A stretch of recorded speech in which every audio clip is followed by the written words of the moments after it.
Opioids, everyone's drug hero. One of the greatest public health crises of our time, the opioid epidemic. An epidemic of drug abuse. We are seeing more people killed because of opioid overdose than traffic accidents. So, how did this happen? It starts with pain. People hate pain, mainly because it's painful, and opioids take that pain and turn it into magic body wash. Opioids are any opium-like compound, like morphine, invented in 1827 and advertised to children. Yes, that baby won't cry. Well, until you take away its sweet, sweet morphine. In 1888, Bayer tried to make a less addictive morphine called heroin. Now, selling legal heroin may sound crazy, but this is during the time when you could get cocaine and Coca-Cola, and doctors felt your skull shape determined how smart you were. Phrenology. In the 1970s and 80s, most doctors avoided opioids as long-term pain relief because of the whole addiction thing. But in 1995, Purdue Pharmaceuticals decided to now branch of Purdue Chicken marketed the safest opioid of all. Oxycontin, Oxycontin. And everyone was happy and pain-free forever. The end. JK, pain is life. It will never go away, like you too, and Daffy Airy. Turns out Oxycontin is crazy addictive, but to make it seem mega awesome, Purdue handed out branded promotional items like fishing hats and CDs. Yes, that's the title. It isn't even clever like Oxycontin, not Joe. There were also hush toys, which we couldn't find images of, so we assumed they looked like this.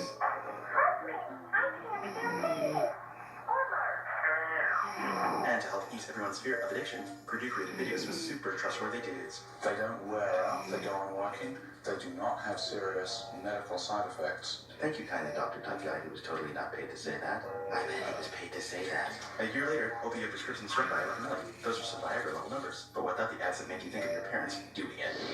Sales of Oxycontin went from 44 million in 1986 Triple-decker yacht money to 1.5 billion in 2002. By 2012, doctors wrote more than 259 million prescriptions for opioids, enough to give a bottle to every adult in America.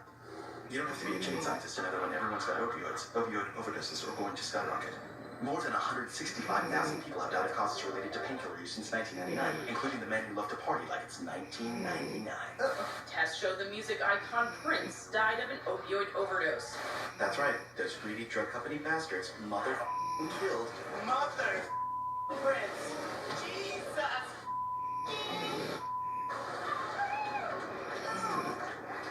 Or maybe the drug companies didn't know.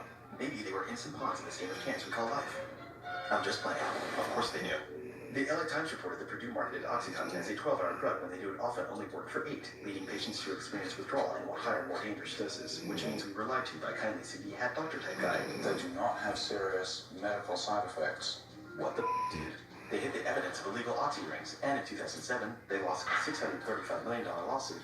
And 3 executives pleaded guilty and misbranding the drug and downplaying the risk of addiction. Even Big Tobacco was like, damn, you guys are scumbags. That lawsuit was 9 years ago, but we're only addressing this crisis now. Why? For the first time in any first world country, the death rate for white middle-aged people is on the rise. Yep, opioids became a national epidemic because it became a white people problem. Ba ba ba ba. Hashtag it. Now hospitals and doctors just sue that after white people because of the cracking down for overprescribing and abuse. So, is it all better? Yeah. Wait, no. Because when addicts stop getting opioids, they turn to the next best thing. That's right, our old friend heroin is back. It's like opioid fast food. Cheap, easy, and its colorful mascots will haunt your nightmares for eternity. So now there's a new white people problem. The Nantucket Polo Club is full of heroin addicts. And if that wasn't fun enough, Big Pharma still makes billions of our pain by selling opioids. And we still don't have an effective, not addictive, chronic pain medication. Now we just have heroin killing more people than ever. Depressed? Good. Then my job here is done. This has been another Nightly Show Super Depressing Deep Dive.